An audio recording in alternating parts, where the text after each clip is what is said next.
अस्सलाम वालेकुम दोस्तों, कैसे हैं आप लोग सब। उम्मीद करता हूँ आप लोग सब खैरियत से होंगे, खुश होंगे और अच्छी से सेहत के साथ होंगे। आज हम बनाने जा रहे हैं वीकेंड स्पेशल, मेरा फेवरेट, बच्चों का favourite marble cake. Marble cake के अंदर आज हम जो फ्लेवर इस्तेमाल करेंगे वो है चॉकलेट और वनीला। क्योंकि जब कभी आपका दिल करता है कि भाई मैंने वनीला खाना है केक या चॉकलेट खाना है, आप जज नहीं कर पाते, तो marble cake is the best option. तो इसके लिए इंग्रेडिएंट्स बहुत ही सिंपल है। इसमें हम लेंगे 2 कप शुगर,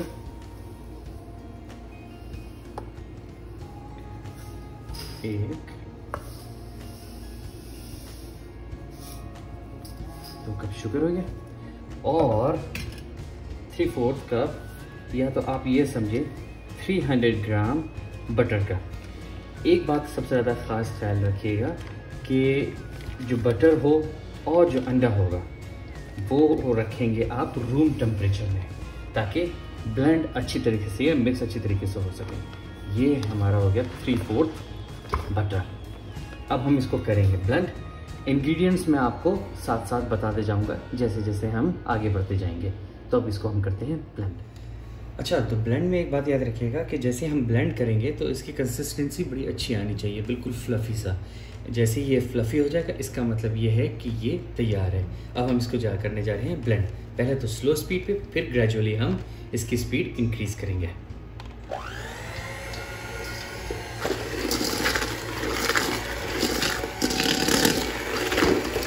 जी, तो ये देखिए मैंने मिक्सर से इसको ब्लेंड कर दिया है, पूरा मिक्स कर दिया है और इस तरह का फ्लफ़ी टेक्सचर आ गया है। अब हम क्या करेंगे, इसके अंदर डालेंगे 4 अंडे। मैंने क्या किया है कि अंडे को मैंने एक जार के अंदर रख लिया है। वजह यह है कि अगर हम डायरेक्ट अंडा इसके अंदर तोड़ के डालेंगे, अगर इसका शेल इसके अंदर चला जाए तो बहुत मुश्किल होगा निकालना। तो मैंने 4 अंडे इसके अंदर रख लिए।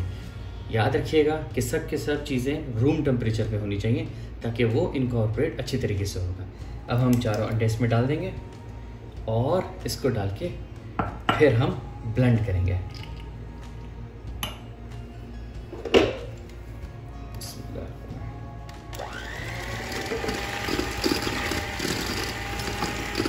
जी, तो अंडा बीट करने के बाद अब ये देखें कि ये इस तरह से टेक्सचर हो जाएगा। इसमें हमने डालना है 1/4 कप ऑफ कुकिंग ऑयल, ताकि आपका जो केक है वो डेंस रहे। 1/2 टेबल स्पून वनीला एक्सट्रैक्ट,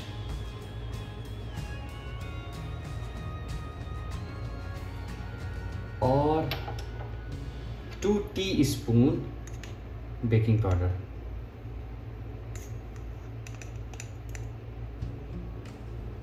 ठीक है, ये चीज़ें डाल के हम इसको फिर एक दफ़ा बीट करेंगे और इसके बाद हम डालेंगे 2.5 कप ऑल पर्पस फ्लावर या मैदा। तो चलें हम इसको बीट करते हैं।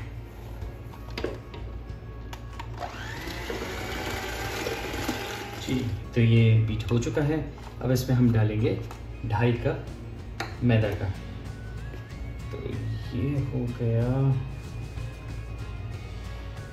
मेजरमेंट कप आप ले लीजिएगा, इस्तेमाल कीजिएगा, ताकि उससे मेजरमेंट बिल्कुल सही रहता है बेकिंग के अंदर। 1 कप,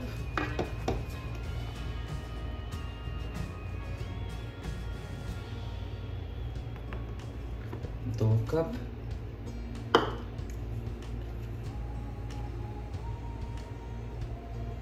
और ये 2.5 कप।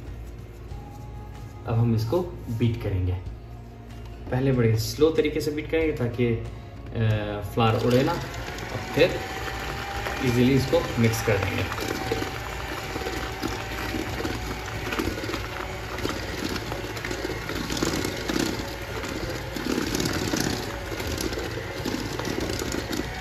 मार्बल केक के लिए जब ये पूरा टेक्सचर इसके अंदर मिक्स हो जाएगा तो फिर हम इसको 60-40 या 70-30 के रेशो से अलग कर लेंगे। जो 30% रेशो होगा उसके अंदर हम डालेंगे वो पाउडर, और फिर हम मार्बल केक का टेक्सचर तैयार कर लेंगे फाइनली असेंबल करके।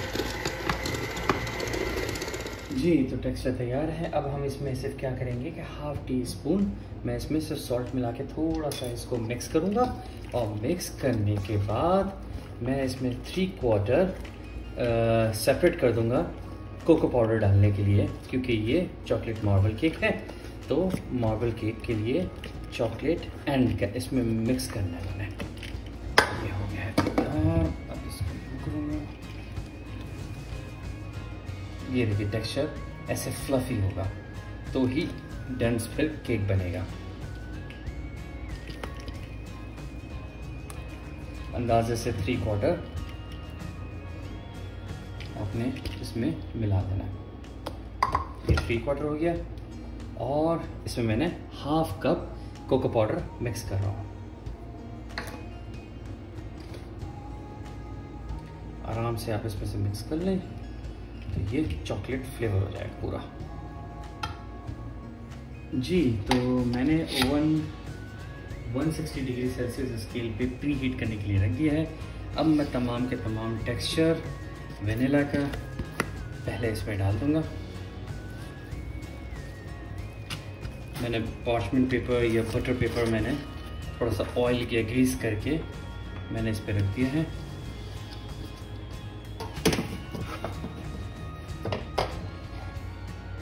इसमें मैंने चॉकलेट का बैटर डाल दिया है। आप इस तरह से फोर्क के साथ इसको मिक्स कर लें, और किसी भी शेप में कर लें। आप इस तरह से कर सकते हैं। पैन बड़ा छोटा आप अपने हिसाब से ले लें। मैंने थोड़ा बड़ा पैन लिया क्योंकि मुझे बिल्कुल प्लेन चाहिए। आखिर में मैं इसको थोड़ा सा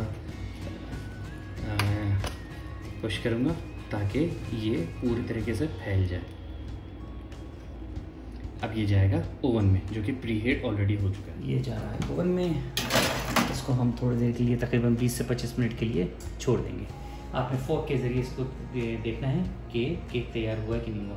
फ्रॉम द मिडल, अगर मिडल से बिल्कुल फोर्क या चमचा या कांटा कुछ भी साफ क्लियर नज़र आए, इसका मतलब आपका केक तैयार है।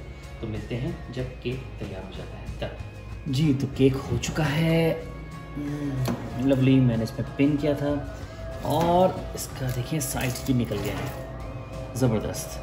अब इसको थोड़ी देर के लिए ठंडा होने के लिए छोड़ते हैं, फिर इसको हम करते हैं सर्व। ये रेसिपी ज़रूर बनाइएगा और कमेंट में मुझे ज़रूर शेयर कीजिएगा, और साथ में मेरा चैनल यूट्यूब का आप शेयर कीजिए और उसको सब्सक्राइब कीजिए। अस्सलाम वालेकुम।